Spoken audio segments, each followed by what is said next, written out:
so much, Meg. That was absolutely fascinating.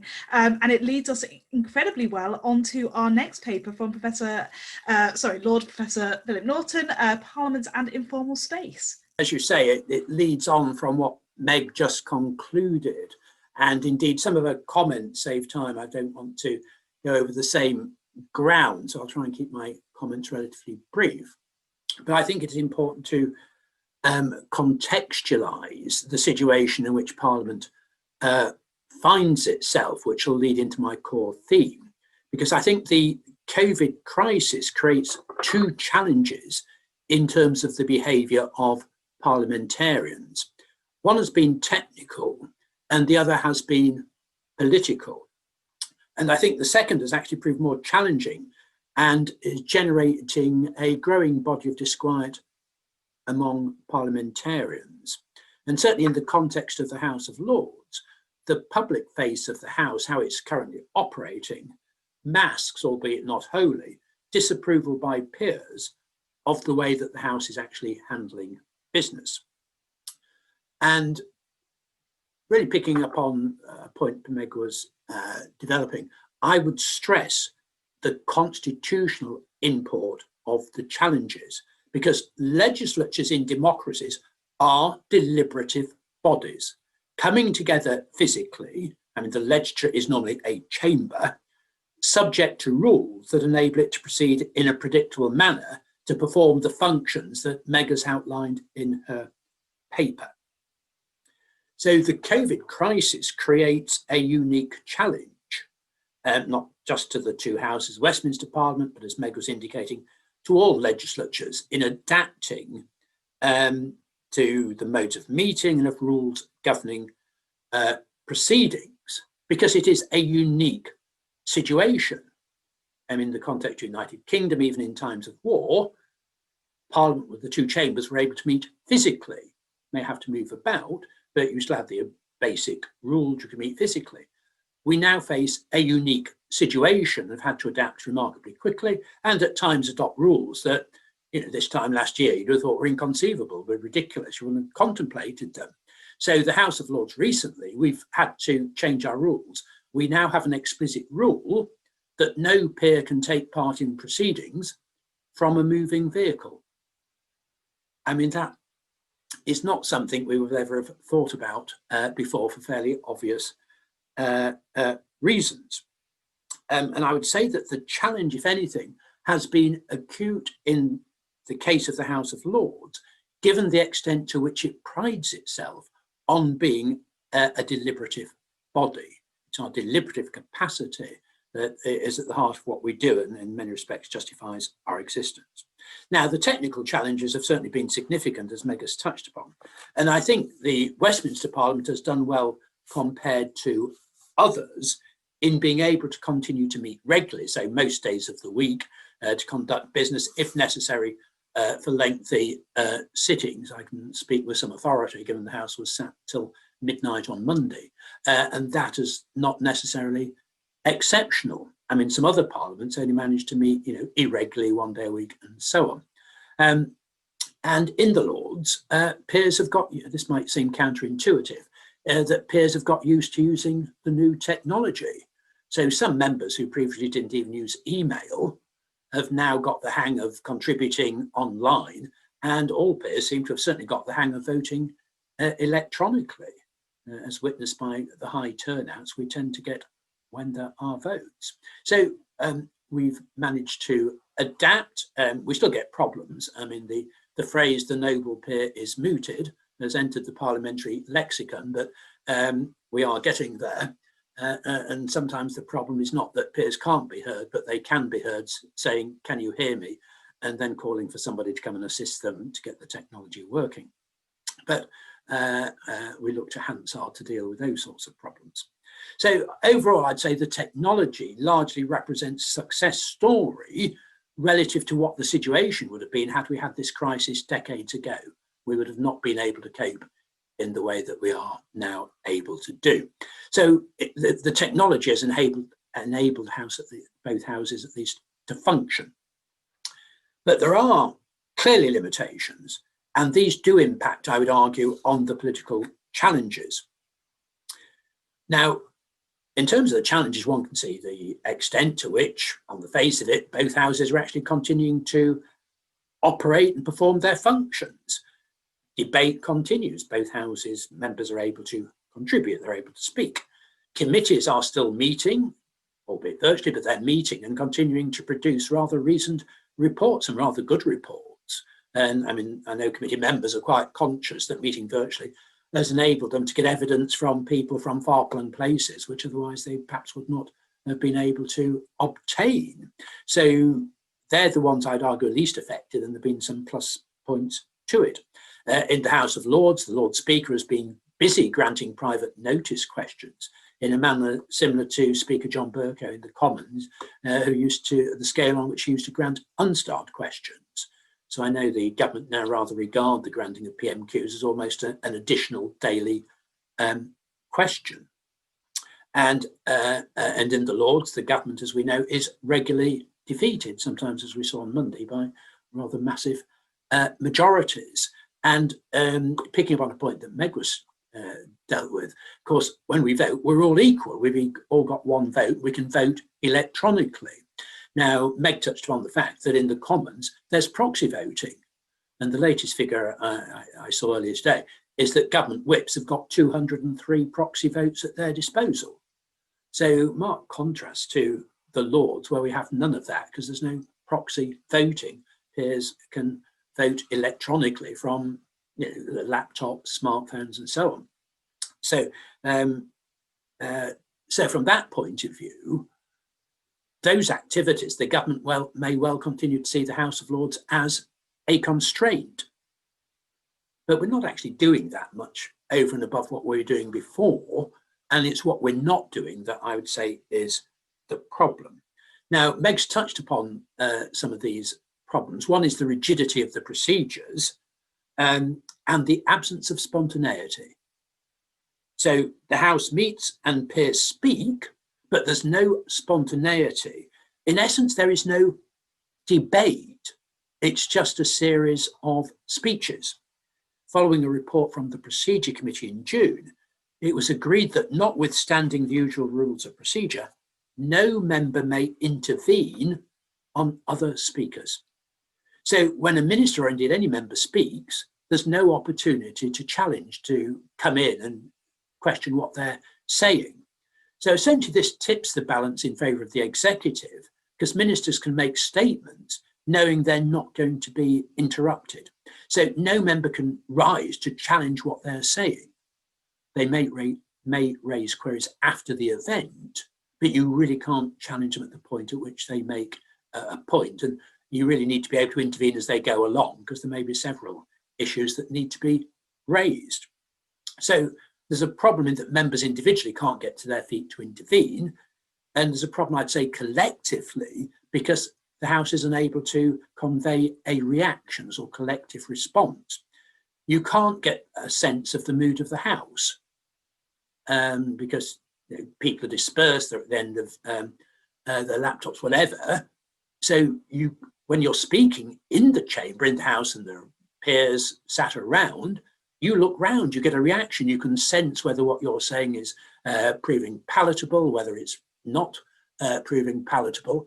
Occasionally you can sense, obviously not when I'm speaking, but occasionally you can sense you've completely lost the House and they're willing you to sit down.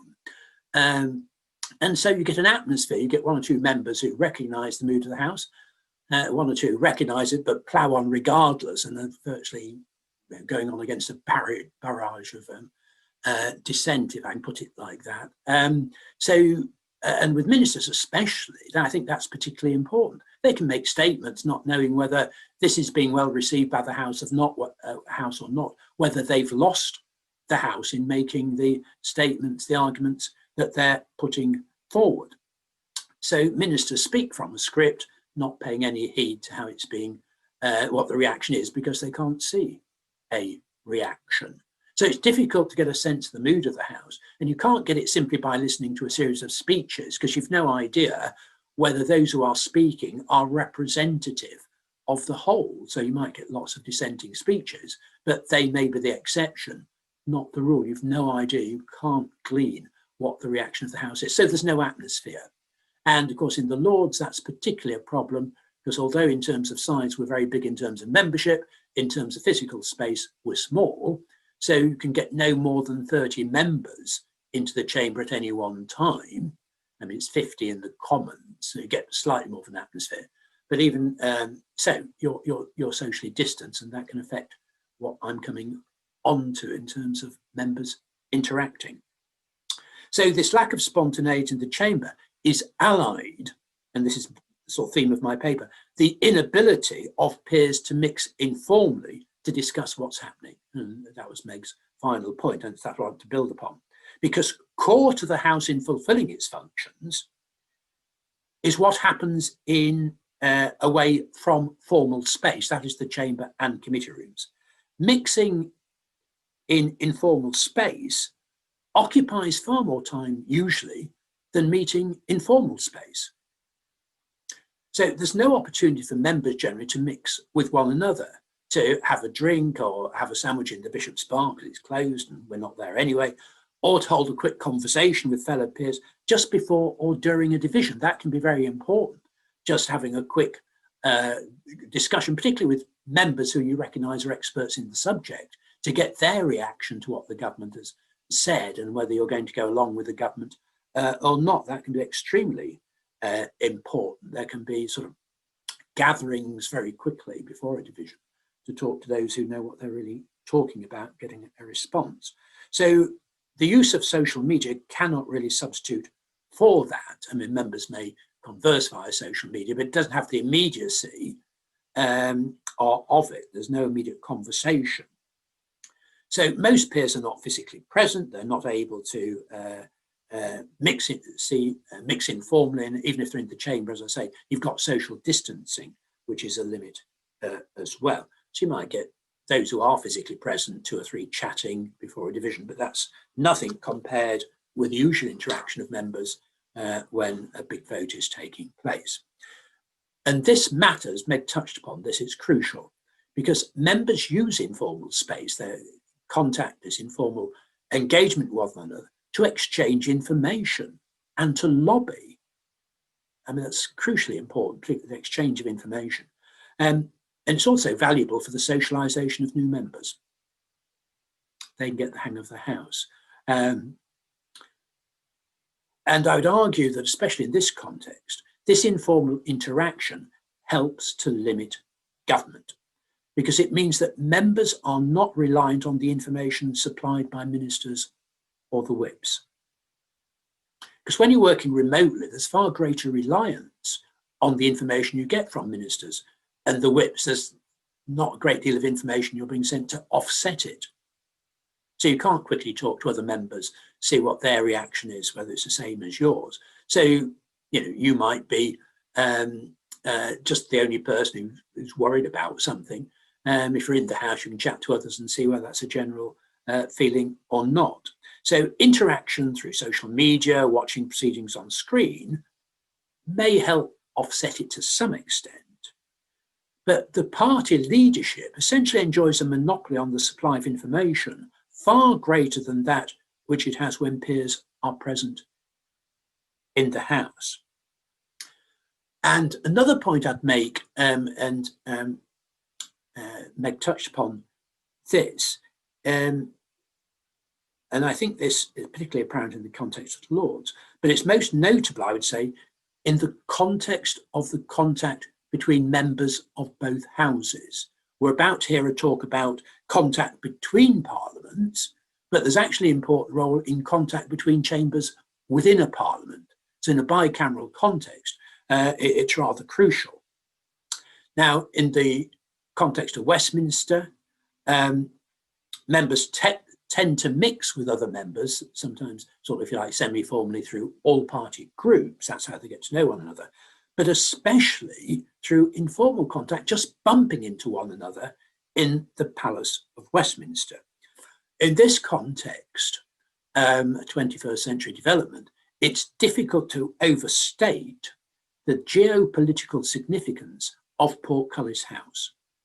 And the atrium in Portcullis House is an important arena for seeing what other parliamentarians are doing, as well as seeing them informally.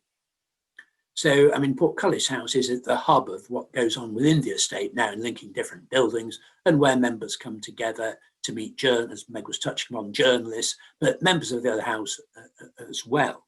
And social media cannot substitute for what I would term the serendipity of informal contact.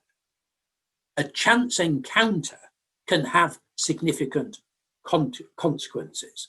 So I speak from experience of spending time in Portcullis House, the occasions when I've bumped into or been sat there and been joined by a minister or backbencher and discussing matters which have then led to action that otherwise would not have occurred, sometimes on my part and sometimes on the part of the other member, including on one occasion a senior minister who, as a result of conversing, the government went and did something otherwise it had no plans to do. So that informal contact is invaluable. There is now no real equivalent. One doesn't really just bump into a minister on social media. Hello, Minister, what are you doing on this app? It's just not the same at all. So you're not walking about. I mean, you can be sat in Portcullis House, but the new Palace Yard, I've variously been walking through to Portcullis and kept bumping into members and discussions taking place. So, I mean, it takes only a few seconds to go across New Palace Yard to Portcullis House, and on occasion, you know, it's taken me at least several minutes simply because of bumping into people. And one actually builds that into one's timetable. I allow additional time if I'm going to Portcullis House. If I've got a meeting, I'll start off far earlier on the grounds I may well bump into somebody, and that's going to delay me because I'm rather than rush past them and say I'm on my way to a meeting. I realise the value of stopping and talking, because otherwise you'd miss that opportunity. So it does really matter. So this use of informal space has significant consequences. It's how you find out what's really going on rather than what you are told formally. It matters, and it constrains government. That is the key thing. So that's what we're missing at the moment. As I say, you keep in contact by online groups, WhatsApp groups, and so on. And clearly that's happening with MPs in some degree in plotting and things like that. But for information exchange and for more sustained lobbying, no substitute for meeting informally. So that's what we're missing. And it's going to be difficult to actually substitute for that. As I say, you can do it to some extent, but not wholly. So until members come back together physically, that is lost. So we're just running low on time, Lord Norton. I've got one. Well, I've only got one sentence, so I anticipated. But it's particularly. I could end there, but I'm finishing this last sentence for your benefit, Alex, because the point I was going to make is when we come back physically, that may solve the problem, but it will come up again in the context of restoration and renewal, not on the same scale, but the very fact that two chambers will be physically distant, more so than now, will make, I think, that will create a challenge as well in terms of that informal mix. So that's, but at least it alerts us to that. So that's the point I would make going forward.